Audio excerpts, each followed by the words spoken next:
5 তারিখের পরে কেউ কেউ বলেছিল আমরা সবাইকে মাফ করে দিলাম, বলেছিল না? তাদেরকে গিয়ে দেখেছি ফ্যাসিবাদের দোষকদের সাথে ঢাকা থেকে অনেক দূরে গিয়ে মিটিং করতে। সরকারের জনবান্ধব পরিকল্পনায় বাধা দেওয়ার পায়তারা করছে একটি দল। যশোরে জনসভায় প্রধানমন্ত্রী, উলশিখালের পুনর্খনন ও হাসপাতাল ভবনের নির্মাণ কাজ উদ্বোধন। আগামী সপ্তাহে বিদ্যুৎ পরিস্থিতির উন্নতি, লোডশেডিং কমে আসবে অর্ধেকে, জানালেন মন্ত্রী। জ্বালানি কিনতে খরচ বেড়েছে $2 বিলিয়ন, পাম্পে কমেছে ভোগান্তি।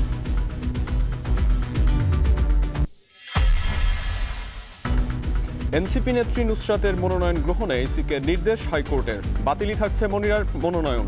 বিএনপির 2 প্রার্থীর বৈধতা চ্যালেঞ্জের আপিলও টেকেনি।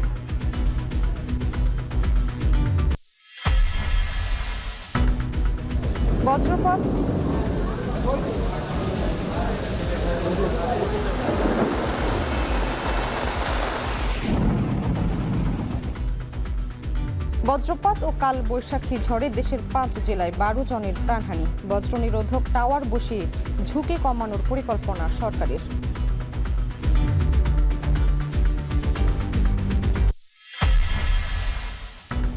ফ্লোরিডায় সেই জলাশয় থেকে মরদেহের আরেকটি অংশ উদ্ধার। লাশ লুকাতে চ্যাটজিপিটির সহায়তা নেন অভিযুক্ত হিশাম। জবানবন্দিতে পুলিশকে বিভ্রান্ত করার চেষ্টা।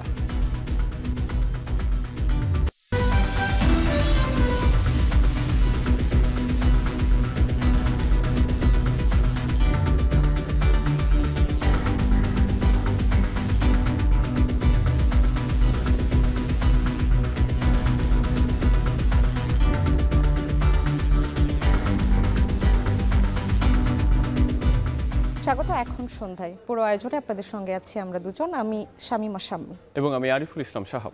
সরকারের জনবান্ধব বিভিন্ন পরিকল্পনায় বাধা দেওয়ার পায়তারা করছে একটি দল। বিকেলে যশোর জেলা বিএনপি আয়োজিত জনসমাবেশে কথা বলেন প্রধানমন্ত্রী তারেক রহমান। জানান, জনগণের শান্তি নষ্ট হবে এমন কোনো কিছুই করতে দেবে না সরকার।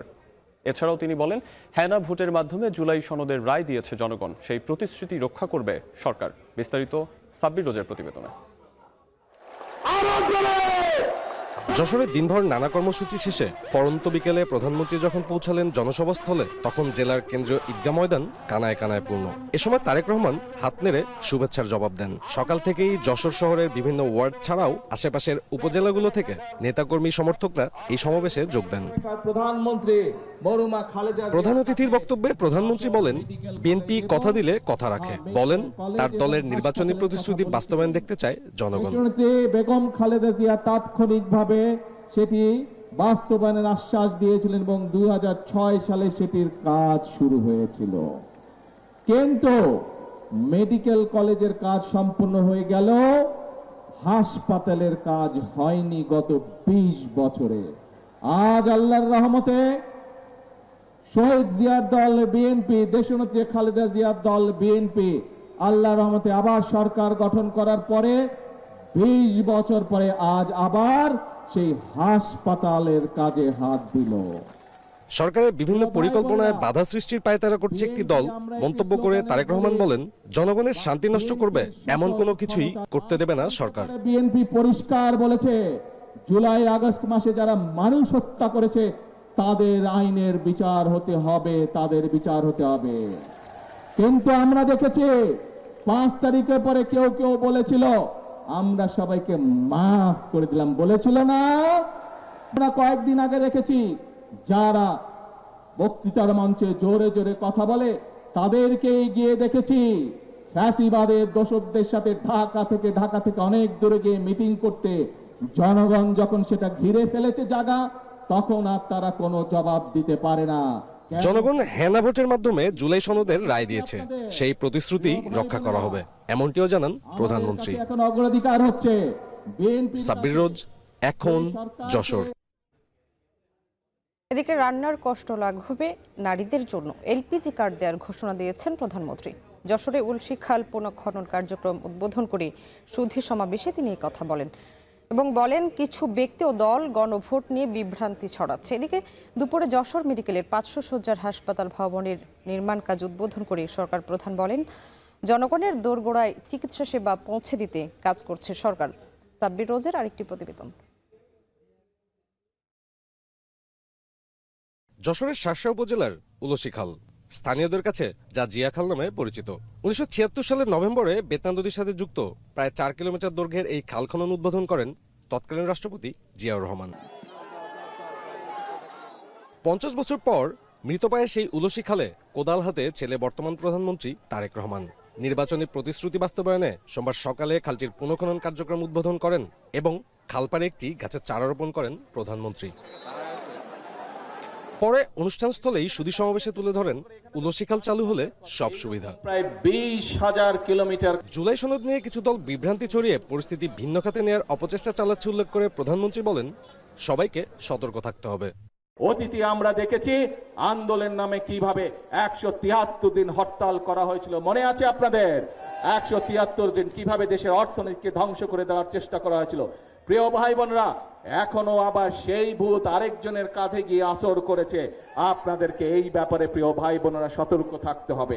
আজকে যদি আমরা সতর্ক থাকি, আজকে যদি আমরা আমাদের শপথে প্রতিশ্রুতিবদ্ধ থাকি, আজকে যদি আমাদের শপথে আমাদের কর্মসূচি বাস্তবায়নে আমরা অঙ্গীকারবদ্ধ থাকি, দৃঢ় থাকি, তাহলে বাংলাদেশের মানুষের ভাগ্য নিয়ে কেউ ছিনিমিনি খেলতে পারবে না। নারীদের উন্নয়নে ডিগ্রি পর্যন্ত অবৈতনিক করা, উপবৃত্তি সহ রান্নার কষ্ট লাঘবে এলপিজি কার্ড দেওয়ার ঘোষণাও দেন সরকার প্রধান। খালেদা জিয়া ইন্টারমিডিয়েট পর্যন্ত করে দিয়ে গেছেন। আমরা মেয়েদের শিক্ষা ব্যবস্থা ইনশাল্লাহ ডিগ্রি পর্যন্ত অর্থাৎ উচ্চতর পর্যন্ত ইনশাল্লাহ বিনামূল্যে ব্যবস্থা করব। সারা দেশের মায়েদের কাছে আমরা যেরকম ফ্যামিলি কার্ড পৌঁছে দিচ্ছি, সেরকম আরেকটি কার্ড দিতে চাই, সেটি হবে এলপিজি কার্ড, এলপিজি গ্যাস। এটি আমরা মা বোনদেরকে পৌঁছে দিব, যাতে করে মা বোনদেরকে রান্না বান্নার জন্য কষ্ট করতে না হয়। সরকারের পরিকল্পনা অনুযায়ী 5 বছরে 20,000 কিলোমিটার নদী ও খাল পুনঃখনন করা হবে, যার প্রথম ধাপ 180 দিনে সম্পন্ন হবে 1200 কিলোমিটার। এরই মধ্যে কাজ চলমান রয়েছে 500 কিলোমিটারের।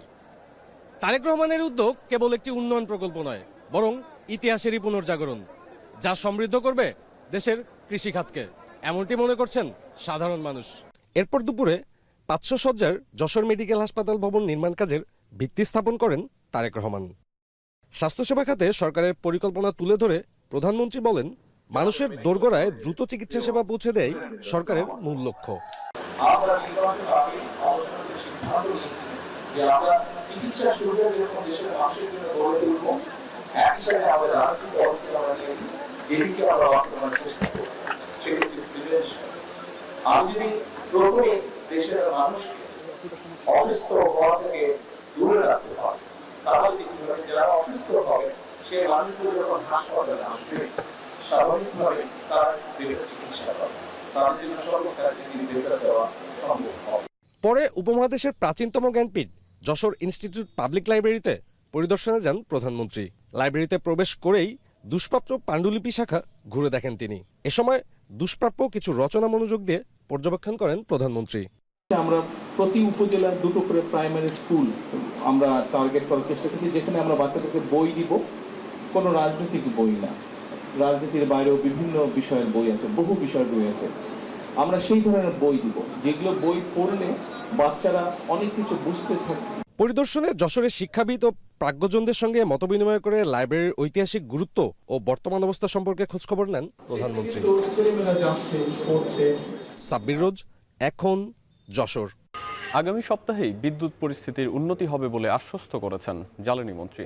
গুলশানে সিপিডির সেমিনারে মন্ত্রী আরও জানান, এই সময়ের মধ্যে লোডশেডিং 2500 থেকে 700 মেগাওয়াটে নেমে আসবে। অনুষ্ঠানে সিপিডির গবেষকরা বলেন, নবায়নযোগ্য বিদ্যুৎ উৎপাদনে বড় বাধা আমলাতান্ত্রিক জটিলতা। এ খাতের 31টি প্রকল্পে $6 বিলিয়ন বিনিয়োগ অনিশ্চয়তায় পড়েছে বলেও জানানো হয় সেমিনারে। কামরুল হাসান জনির প্রতিবেদন।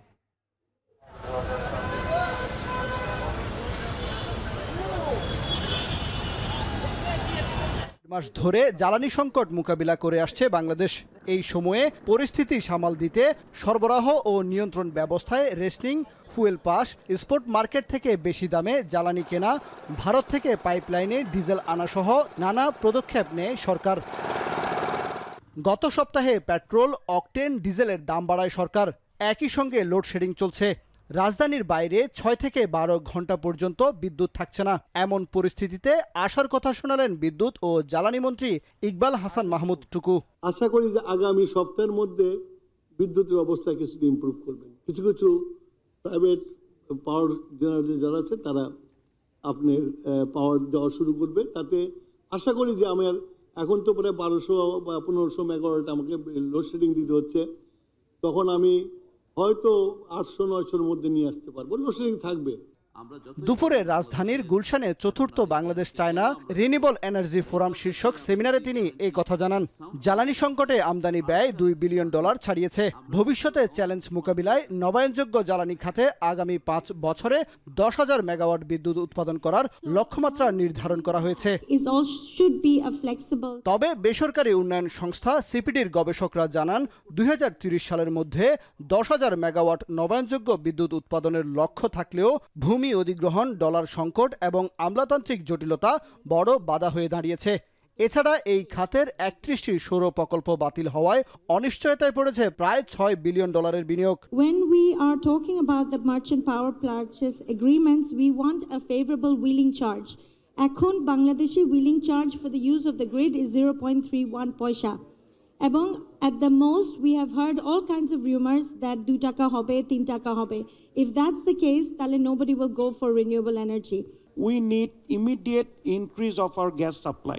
Otherwise, industrial sector will go for a massive production disaster in coming days. বেসরকারি অর্থায়নে এবং বেসরকারি ইনভেস্টরদেরকে এনে দিয়ে একটা পাবলিক প্রাইভেট পার্টনারশিপ মডেলে আমরা ইন্ডাস্ট্রিয়াল স্কেল সোলারের গ্রোথটা দেখতে চাই। বিশেষজ্ঞরা বলছেন বিনিয়োগের সম্ভাবনাকে বাস্তবে রূপ দিতে হলে আমলাতান্ত্রিক জটিলতা কমিয়ে বিনিয়োগ বান্ধব পরিবেশ নিশ্চিত করা এখন সময়ের দাবি। সচিব মহোদয়কে আমরা অনেকবার জানিয়েছি। কামরুল হাসান জনি, এখন, ঢাকা। কমতে শুরু করেছে পাম্পের সামনে যানবাহনের দীর্ঘ সারি। জ্বালানি তেলের জন্য ঘন্টার পর ঘন্টা অপেক্ষা নেমে এসেছে 10 থেকে 15 মিনিটে। ফলে হয়রানির পাশাপাশি কমেছে কর্মঘণ্টার অপচয়। এছাড়াও ফুয়েল পাস ব্যবহারে মিলছে চাহিদা মতো তেল। পাম্প মালিকরা বলছেন ডিপো থেকে পর্যাপ্ত তেল সরবরাহ করায় অনেকটাই স্বাভাবিক হয়ে এসেছে পরিস্থিতি। মধ্যপ্রাচ্যে সংকট শুরুর পর এই প্রথম এত সহজে মিলছে কাঙ্ক্ষিত পরিমাণে তেল। এদিকে স্বল্প সময়ে তেল পেয়ে উচ্ছ্বসিত গ্রাহকরাও।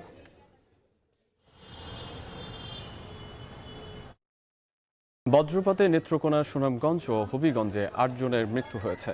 এদিকে জামালপুরে কালবৈশাখী ঝড়ে গাছ পড়ে বসতঘরে ঘুমন্ত অবস্থায় মা সহ 2 মেয়ের প্রাণ গেছে। একইভাবে সিরাজগঞ্জেও ঝড়ে গাছ পড়ে এক নারীর মৃত্যু হয়েছে। অন্যদিকে ভারী বৃষ্টির আভাসে 80% ধান পাকলেই হাওরের ধান কেটে নেওয়ার পরামর্শ দিয়েছে পানি উন্নয়ন বোর্ড। সহকর্মীদের তথ্য ছবিতে বিস্তারিত প্রতিবেদনে। নেত্রকোনার খালিয়াজুরি হাওরে বজ্রপাতে 3 জনের মৃত্যু হয়েছে। দুপুরে খালিয়াজুরির সাতগাঁও হাওর থেকে গরু আনতে গিয়ে বজ্রপাতে মৃত্যু হয় এক কৃষকের। সকালে জগন্নাথপুর গোদারা ফেরিঘাটে ধনু নদে মাছ ধরতে গিয়ে বজ্রপাতে মৃত্যু হয় এক জেলের। এছাড়া বিকেলে খালিয়াজুরির কৃষ্ণপুর হাওরে আরও এক শ্রমিকের মৃত্যু হয়। হবিগঞ্জের বানিয়াচং ও নবীগঞ্জে বজ্রপাতে 2 জনের মৃত্যু ও 1 জন আহত হয়। স্থানীয়রা জানায় বিকেলে বানিয়াচংয়ের জাতুকর্ণপাড়া গ্রামের মাঠে কাজ করার সময় বজ্রপাতে 1 ব্যক্তি নিহত ও আরেকজন আহত হয়। অন্যদিকে বিকেলে নবীগঞ্জ উপজেলার নোয়াগাঁও গ্রামের মধ্যের বন হাওরে গরু আনতে গিয়ে বজ্রপাতে আরও 1 জন নিহত হয়। ঝড়ে গাছ চাপা পড়ে 3 জনের নিহতের ঘটনায় এলাকায় শোক বিরাজ করছে। আকস্মিক মৃত্যুর ঘটনায় হতবাক সবাই। এলাকাবাসী জানায় রাতে 2 মেয়েকে নিয়ে ঘুমিয়েছিলেন জামালপুরের মেলান্দহ উপজেলার পূর্বদাগী গ্রামের খুকি বেগম।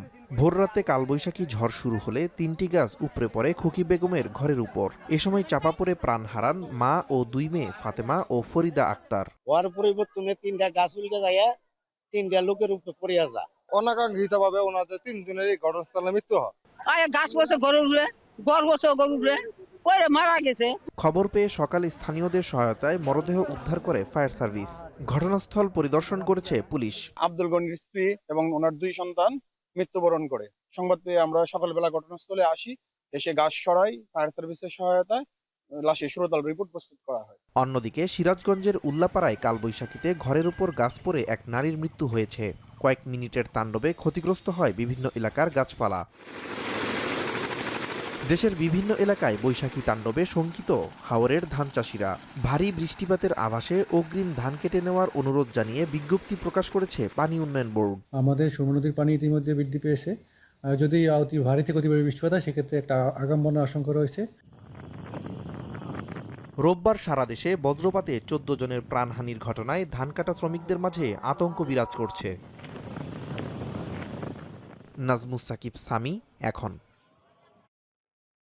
বিশ্বে বজ্রপাত প্রবণ দেশের মধ্যে বাংলাদেশের অবস্থান নবম।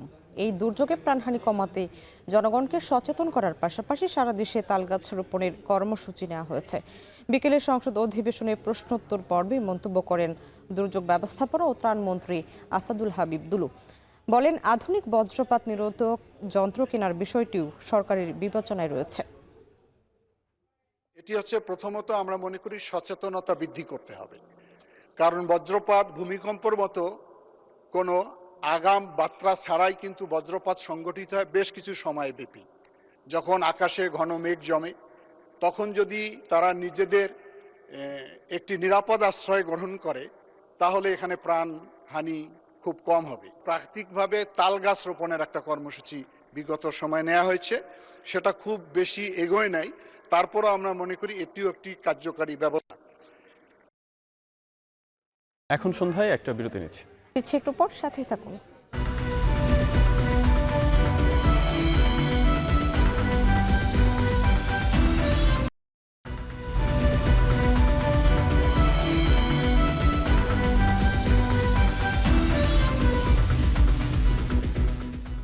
বিরতির পর স্বাগত আরও একবার।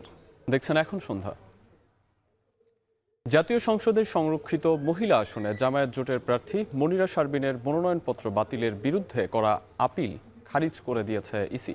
এতে মনোনয়ন বাতিল বহালি থাকছে এনসিপির এই নেত্রীর। অন্যদিকে এনসিপির আরেক নেত্রী নুসরাত তাবাসসুমের মনোনয়নপত্র গ্রহণের নির্বাচন কমিশনকে নির্দেশ দিয়েছেন হাইকোর্ট। এছাড়াও সোমবার ইসির আপিল শুনানিতে বিএনপি মনোনীত দুই প্রার্থী জিবা আমিনা খান ও মাধবী মারমার মনোনয়ন বৈধতার বিরুদ্ধে করা আপিল দুটিও খারিজ হয়। বিস্তারিত মিয়া আমিরুলের প্রতিবেদনে। ত্রয়োদশ জাতীয় সংসদের সংরক্ষিত মহিলা আসনে মনোনয়নপত্র যাচাইয়ে 50 আসনে 49 জনের প্রার্থিতা বৈধতা পায়। এতে জামাত জোটের প্রার্থী মনিরা শারমিনের মনোনয়ন প্রাথমিক পর্যায় থেকেই বাতিল করা হয়। আরপিও অনুযায়ী সরকারি চাকুরি থেকে অব্যাহতির 3 বছর পূর্ণ না হওয়ার বাধ্যবাধকতা থাকায় তার মনোনয়ন বাতিল হয়। এমন পরিস্থিতিতে সোমবার তথ্য প্রমাণ সহ ইসির আপিল শুনানিতে উপস্থিত হন মনিরা শারমিন। তবে নির্বাচন কমিশনের শুনানিতে মনোনয়নপত্র বাতিলের বিরুদ্ধে করা আপিল খারিজ হয়। এতে মনোনয়ন বাতিলই বহাল থাকছে এনসিপির এই নেত্রীর। ইসির এমন রায়ের বিরুদ্ধে উচ্চ আদালতে যাওয়ার ঘোষণা তার। আমরা হাইকোর্টে এটার জন্য রিচ করব ইনশাল্লাহ, এবং আমি আশাবাদী যে এখান থেকেই হয়তো আমরা একটা পজিটিভ রেজাল্ট পাবো। আমি চাই না যে আইনের অস্পষ্টতার জন্য নারীদের সংসদে প্রতিনিধিত্ব এবং নারীদের রাজনৈতিক ক্ষমতায়ন আসলে অনিশ্চিত হয়ে পড়ে। আমরা দীর্ঘক্ষণ শুনানি গ্রহণ করেছি। এতে করে আইনগতভাবে আমরা এই প্রার্থিতা বহাল রাখার বিষয়ে কোনো সুযোগ পাইনি, যার কারণে রিটার্নিং অফিসার যে আদেশটি দিয়েছেন এটি বহাল আছে। এদিকে সংরক্ষিত মহিলা আসনে এনসিপির আরেক প্রার্থী নুসরাত তাবাসসুম তার মনোনয়নপত্র নির্দিষ্ট সময়ের পর জমা দেয় তা বাতিল করে ইসি। তবে এবার নুসরাত তাবাসসুমের মনোনয়নপত্র গ্রহণে ইসিকে নির্দেশ দিয়েছেন হাইকোর্ট। সোমবার বিচারপতি আহমেদ সোহেল ও বিচারপতি ফাতেমা আনোয়ারের হাইকোর্ট বেঞ্চ এ আদেশ দেন। এদিন ইসির আপিল শুনানিতে বিএনপি মনোনীত দুই প্রার্থী জিবা আমিনা খান ও মাধবী মারমার মনোনয়ন বৈধতার বিরুদ্ধে করা আপিল দুটিও খারিজ হয়। ইসির এই রায়ের বিরুদ্ধে উচ্চ আদালতে যাওয়া ঘোষণা সংক্ষুব্ধদের। নমিনেশন পেপারটা তার অ্যাকসেপ্ট হলো, এটা আইনের চরম ব্যত্যয় হয়েছে। আমরা এই বিষয়গুলো কমিশনকে বলেছি, বাট কমিশন অপারগতা প্রকাশ করলো যে এখানে আসলে তারা যেই ব্যক্তি অভিযোগ করেছে সেই অভিযোগের ভিত্তিতে তারা আসলে এই বিষয়টা বিবেচনা করতে পারবে না। আমাদের যে করণীয়, আমি এখন হাইকোর্টে যাব। আমরা আসলে এই বিষয়ে আমরা হাইকোর্টে আসলে আইনিভাবে লড়ব। ফেরদৌস রহমান, এখন, ঢাকা। মাদক ও অনলাইন জুয়ার বিরুদ্ধে জিরো টলারেন্স নীতি ঘোষণা করেছে সরকার। এসব নির্মূলে 30 এপ্রিলের পর থেকে দেশ জুড়ে সমন্বিত অভিযান চালানো হবে বলে জানিয়েছেন স্বরাষ্ট্রমন্ত্রী। বিকেলে সংসদ অধিবেশনে দেয়া বক্তব্যে কথা বলেন তিনি আরও বলেন, অবৈধ সীসা লাউঞ্জের বিরুদ্ধে আইন শৃঙ্খলা বাহিনীর অভিযান এরই মধ্যে জোরদার করা হয়েছে। ঢাকা মেট্রোপলিটন পুলিশের গোয়েন্দা ও অপরাধ বিভাগ কর্তৃক সার্বক্ষণিক প্রকাশ্য ও গোপন পুলিশি নজরদারি অব্যাহত আছে। নিয়মিত পুলিশ টহলের পাশাপাশি বিভিন্ন সীসা লাউঞ্জ রেস্টুরেন্টে বিশেষ অভিযান পরিচালনা করে অপরাধীদের গ্রেফতার করে আইনের আওতায় আনা হচ্ছে। ঠিকানা পরিবর্তন করে অথবা কোনো আবাসিক বাসস্থানের আড়ালে কোনো প্রকার অবৈধ সীসা লাউঞ্জ যাতে পরিচালিত না হয় সেই লক্ষ্যে গোয়েন্দা নজরদারি অব্যাহত আছে। সারা দেশে হাম ও উপসর্গ নিয়ে আরও 5 শিশুর মৃত্যু হয়েছে। এর মধ্যে নিশ্চিত হামে 1 জন এবং উপসর্গ নিয়ে 4 জন মারা গেছে। সোমবার স্বাস্থ্য অধিদপ্তরের পক্ষ থেকে সংবাদ বিজ্ঞপ্তিতে এ তথ্য জানানো হয়। স্বাস্থ্য অধিদপ্তরের বিজ্ঞপ্তিতে বলা হয়, গত 15 মার্চ থেকে আজ পর্যন্ত মোট নিশ্চিত হামে মৃত্যুর সংখ্যা 44, আর এ পর্যন্ত হামের উপসর্গ নিয়ে মৃত্যুর সংখ্যা 220 জন। সোমবার সকাল 8টা পর্যন্ত গেল 24 ঘন্টায় হামের উপসর্গ নিয়ে হাসপাতালে ভর্তি হয়েছে 1358 শিশু। এই সময়ে নিশ্চিত হামে আক্রান্ত হয়ে ভর্তি হয়েছে 90 জন। এখন পর্যন্ত সারা দেশে নিশ্চিত হাম রোগী দাঁড়িয়েছে 4693 জন, আর এই সময়ে সন্দেহজনক হাম রোগীর সংখ্যা দাঁড়িয়েছে 22,442 জন। এছাড়া একই সময়ে হাসপাতাল থেকে ছাড়পত্র পেয়েছে 19,018 জন রোগী।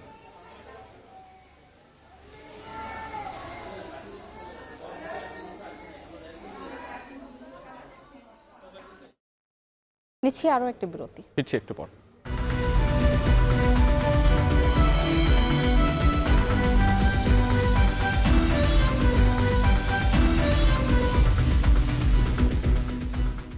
বিরতির পর আবারও ফিরলাম। দেখছেন এখন সন্ধ্যা। ফ্লোরিডায় সেই ব্রিজের নিচ থেকে মরদেহের খণ্ডিত অংশ উদ্ধার করেছে পুলিশ। তবে ডিএনএ পরীক্ষার আগে এটি বৃষ্টির নাকি জামিলের তা নিশ্চিত হওয়া যায়নি। এদিকে মরদেহ গায়েব করার পদ্ধতি জানতে বেশ কয়েকবার চ্যাটজিপিটির সাহায্য নেন অভিযুক্ত হিসাম। সিএনএনের তথ্য, ধারালো অস্ত্র ব্যবহার করে হত্যা করা হয় লিমনকে। আরও জানাচ্ছেন সতীর্থ কর্মকার। যুক্তরাষ্ট্রে বাংলাদেশি শিক্ষার্থী জামিল লিমন ও নাহিদা বৃষ্টির হত্যাকাণ্ড নিয়ে বের হচ্ছে চাঞ্চল্যকর তথ্য। গা শিউরে ওঠার মতো বিবরণ প্রকাশ করেছে মার্কিন গণমাধ্যম। সবচেয়ে ভয়াবহ তথ্য দিয়েছে সিবিএস নিউজ। সোমবার প্রকাশিত আদালতের নথির বরাতে সিবিএস জানিয়েছে, মরদেহ গায়েবের পদ্ধতি জানতে বেশ কয়েকবার চ্যাটজিপিটির সাহায্য নিয়েছে অভিযুক্ত হিসাম সালে। তার অ্যাপার্টমেন্টে রক্তের উপস্থিতির ভিত্তিতে পুলিশ ধারণা করেছিল ধারালো অস্ত্রের সাহায্যে মরদেহ কাটা ছেঁড়ার চেষ্টা করা হয়ে থাকতে পারে। রোববার রাতে হিলসবরো কাউন্টি শেরিফ অফিস জানায়, হাওয়ার্ড ফ্র্যাঙ্কল্যান্ড ব্রিজের দক্ষিণে জলাশয় থেকে মানবদেহের কিছু অংশ উদ্ধার করা হয়েছে, তবে সেগুলোর পরিচয় নিশ্চিত করা যায়নি। এই ব্রিজের নিচ থেকেই নিহত জামিলের মরদেহ উদ্ধার করে পুলিশ। আদালতের নথি অনুযায়ী লিমনের শরীরে একাধিক ছুরিকাঘাতের চিহ্ন ছিল। পিঠের নিচের অংশে গভীর ক্ষত লিভার পর্যন্ত পৌঁছেছে। যদিও আরেক শিক্ষার্থী বৃষ্টির মরদেহের বাকি অংশ এখনো মেলেনি, তবে কর্মকর্তাদের ধারণা তাকেও একই পদ্ধতিতে হত্যা করা হয়ে থাকতে পারে। অন্যদিকে লিমন বৃষ্টি হত্যাকাণ্ড প্রসঙ্গে সাবেক এফবিআই এজেন্ট জানিয়েছেন, তদন্তে পাওয়া প্রমাণগুলো ইঙ্গিত করে এটি পরিকল্পিত কোনো ঘটনা নয়, বরং তাৎক্ষণিক রাগের বিস্ফোরণ হতে পারে। ভুক্তভোগী ও অভিযুক্ত একই বয়সী এবং পূর্ব পরিচিত হওয়ায় অর্থনৈতিক বিবাদ, ঈর্ষা বা সামান্য কোনো ঝগড়াই বড় সংঘাতে রূপ নিয়ে থাকতে পারে। গেল 16 এপ্রিল নিখোঁজ হন পিএইচডি শিক্ষার্থী জামিল লিমন ও নাহিদা বৃষ্টি। সতীর্থ কর্মকার, এখন বিশ্ব। দ্বিতীয় দফার ভোটের আগেই সহিংসতা ছড়িয়ে পড়েছে পশ্চিমবঙ্গে। প্রচারণার শেষ দিনে হুগলির গোঘাটে তৃণমূল সংসদ সদস্য মিতালি বাগের গাড়িতে ভাঙচুর ও হামলা হয়। রাজ্য জুড়ে চলছে ব্যাপক ধরপাকড়। নির্বাচনী সংঘাত ও বিশৃঙ্খলার আশঙ্কায় তৃণমূলের এক কাউন্সিলর সহ গ্রেপ্তার করা হয়েছে 1,500-এর বেশি মানুষকে। এরই মধ্যে প্রচারণা শেষ হয়েছে। কলকাতা থেকে দীপক দেবনাথের প্রতিবেদন। আগামী 29 এপ্রিল পশ্চিমবঙ্গ বিধানসভা নির্বাচনের দ্বিতীয় ও শেষ দফার ভোট গ্রহণ। এ দফায় রাজ্যের 7 জেলার 142টি আসনে হবে ভোটযুদ্ধ। এই জেলাগুলি হল নদিয়া, উত্তর 24 পরগনা, দক্ষিণ 24 পরগনা, কলকাতা, হাওড়া, হুগলি ও পূর্ব বর্ধমান। মা ভাই বোনেরা আমায় ক্ষমা করবেন, এরই মধ্যে শেষ হয়েছে নির্বাচনী প্রচারণা। সোমবার একই দিনে ভবানীপুরে 5টি নির্বাচনী জনসভায় অংশ নেন এই আসনের তৃণমূল প্রার্থী মমতা বন্দ্যোপাধ্যায়। একই দিনে ভোটারদের মন জয়ে মাঠ দাপিয়ে বেড়ান মমতার প্রতিপক্ষ বিজেপি প্রার্থী শুভেন্দু অধিকারীও। এদিন ব্যারাকপুরে নির্বাচনী প্রচারণায় গিয়ে সরকার গঠন ও শপথ নেয়ার আগাম বার্তা দেন প্রধানমন্ত্রী নরেন্দ্র মোদী। আগামী 4 মে ভোট গণনায় পশ্চিমবঙ্গে বিজেপি ক্ষমতায় আসছে বলেও ঘোষণা দেন তিনি। প্রধানমন্ত্রী নরেন্দ্র মোদী আরও বলেন, বাংলার সেবা করা, বাংলাকে সুরক্ষিত রাখা এবং বাংলাকে বাঁচানোই বিজেপির বড় দায়িত্ব। এদিকে দ্বিতীয় দফার ভোট গ্রহণ সুষ্ঠু, অবাধ ও শান্তিপূর্ণ করতে একাধিক পদক্ষেপ নিয়েছে দেশটির নির্বাচন কমিশন। প্রতিটি ভোট গ্রহণ কেন্দ্রে মোতায়েন থাকছে কেন্দ্রীয় বাহিনী।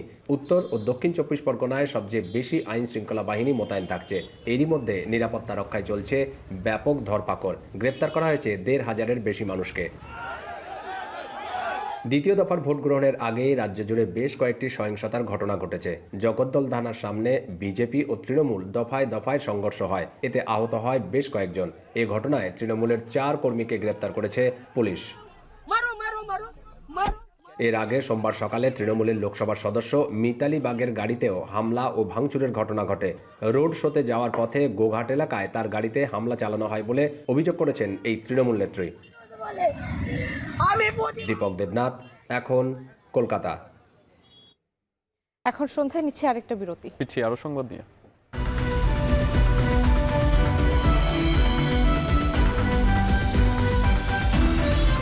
এখন টেলিভিশন ওয়েবসাইটে দেখতে ভিজিট করুন এখন.tv।